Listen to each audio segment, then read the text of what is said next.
ناظرین، نور الدین زنگی سلطنت کے بانی عماد الدین زنگی کے بیٹے تھے۔ انہوں نے تاریخ میں بہت نام پیدا کیا۔ نور الدین زنگی فروری 1118 میں پیدا ہوئے اور 1146 سے 1174 تک 28 سال حکومت کی۔ ناظرین، نور الدین زنگی کا ایک واقعہ تاریخ میں بہت مشہور ہے۔ آج کی اس ویڈیو میں ہم آپ سے وہ واقعہ شیئر کریں گے۔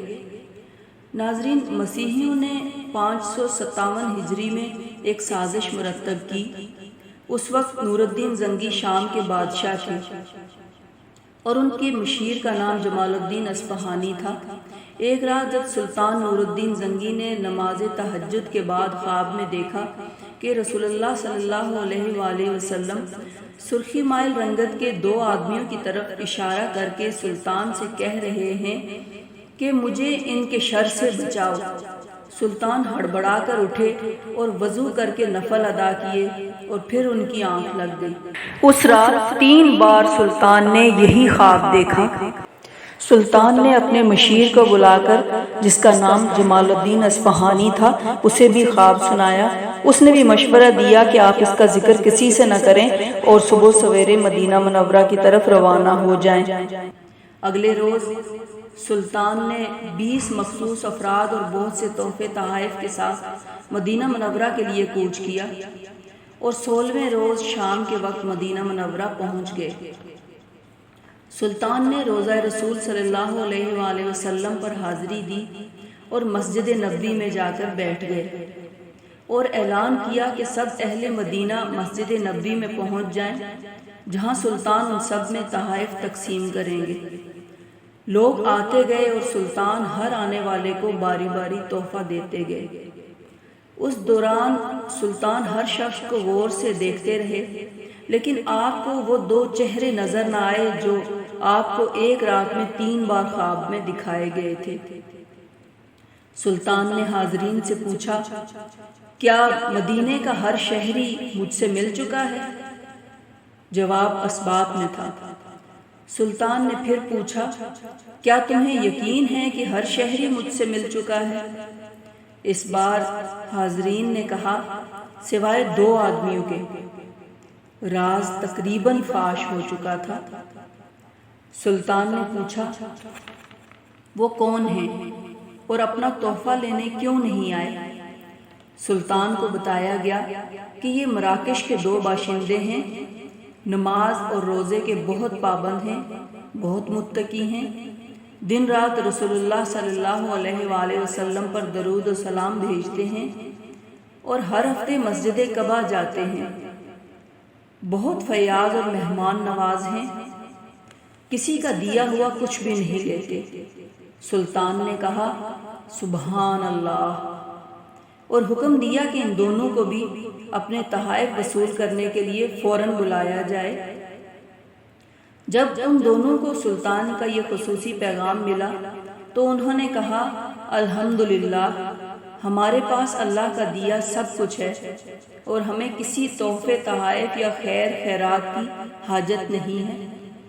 جب ان کا یہ جواب سلطان تک پہنچایا گیا تو سلطان نے حکم دیا کہ ان دونوں کو فوراً پیش کیا جائے۔ حکم کی فوری تعمیل ہوئی۔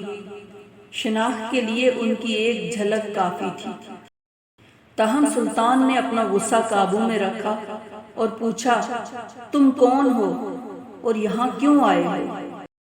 انہوں نے کہا، ہم مراکش کے رہنے والے ہیں، حج کے لیے آئے تھے اور اب روضہ رسول صلی اللہ علیہ وسلم کے سائے میں زندگی گزارنا چاہتے ہیں۔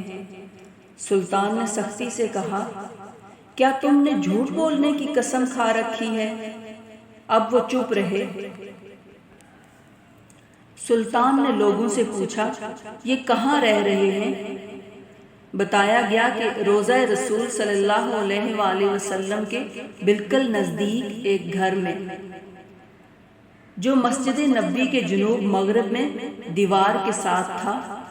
سلطان فوراً اٹھے اور انہیں ساتھ لے کر اس مکان میں داخل ہو گئے۔ سلطان پورے مکان میں گھومے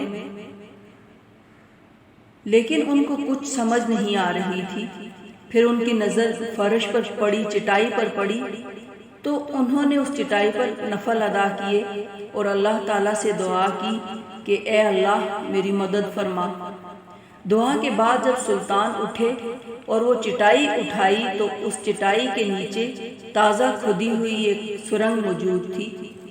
سلطان نے گرج کر کہا، کیا اب بھی سچ نہ بولو گے؟ اب ان کے پاس سچ کے سوا کوئی چارہ نہ تھا۔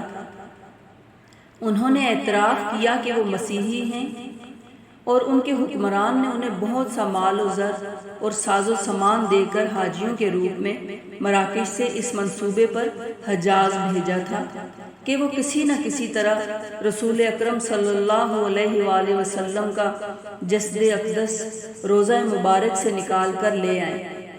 اس ناپاک منصوبے کی تکمیل کے لیے انہوں نے حج کا بہانہ کیا اور اس کے بعد روضہ رسول صلی اللہ علیہ وآلہ وسلم کے قریب جو مکان کرائے پر مل سکتا تھا وہ لے کر اپنا مذموم کام شروع کر دیا۔ ہر رات وہ سرنگ کھودتے جس کا رخ روضہ رسول صلی اللہ علیہ وآلہ وسلم کی طرف تھا، اور ہر صبح کھدی ہوئی مٹی چمڑے کے تھیلوں میں بھر کر جنت البقیع لے جاتے اور اسے قبروں پر بکھیر دیتے۔ انہوں نے سلطان کو بتایا کہ ان کی ناپاک مہم بالکل آخری مراحل میں تھی کہ ایک رات اچانک موسلا دھار بارش کے ساتھ ایسی گرج چمک ہوئی جیسے زلزلہ آ گیا ہو، اور اب جب ان کا کام پایا تکمیل کو پہنچنے والا تھا تو سلطان نہ جانے کیسے مدینے پہنچ گئے۔